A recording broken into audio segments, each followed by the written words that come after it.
अस्सलाम वालेकुम। Short story के साथ मैं हूँ शगुफ्ता यास्मीन। जी हाँ, आज की जो शॉर्ट स्टोरी है वो जंगल के बादशाह यानी कि शेर और चूहे के हवाले से।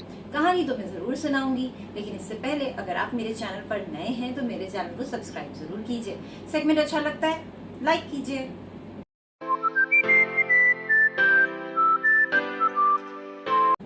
Welcome to my channel painless TV.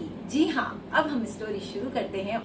एक दफा का जिक्र है कि एक चूहा जो है वो खेल रहा था। खेलते खेलते कूदते कूदते वो देखता है कि एक शेर सो रहा है।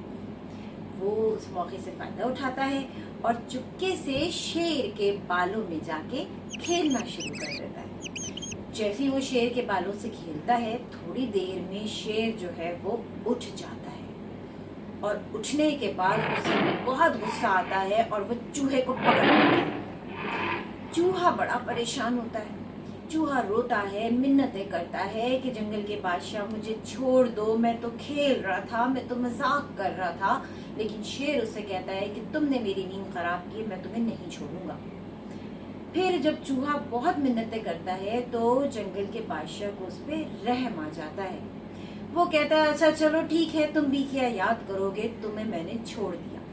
चूहा बहुत खुश होता है, उछलता है, कूदता है और जंगल के बादशाह से कहता है कि मैं भी किसी दिन तुम्हारे काम आऊंगा।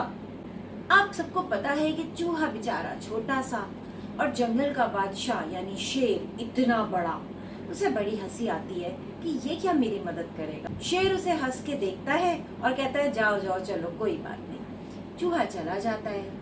एक दिन शेर जंगल में घूम रहा होता है कि शिकारी आ जाते हैं और वो एक जाल फेंकते हैं। उसमें शेर जो है वो कैद हो जाता है। बड़ा छटपटाता है उसमें से निकलने के लिए, लेकिन वो निकल नहीं पाता।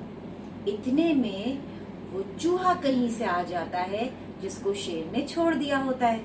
बस फिर क्या था, वो चूहा जल्दी से उस जाल को काट देता है और शेर आजाद हो जाता है। इस कहानी से हमें ये सबक मिलता है कि दूसरे को कभी भी कमजोर नहीं समझना चाहिए और कमजोर अगर कोई है तो उसकी भी मदद करनी चाहिए, क्योंकि वो भी कहीं ना कहीं आपके काम जरूर आ सकता है। तो चूहे ने दिया नेकी का बदला। चले दोस्तों, यहाँ पर शॉर्ट स्टोरी का टाइम खत्म हो गया। शगुफ्ता यास्मीन को दीजिए इजाजत, मैं फिर मिलूंगी एक नई स्टोरी के साथ।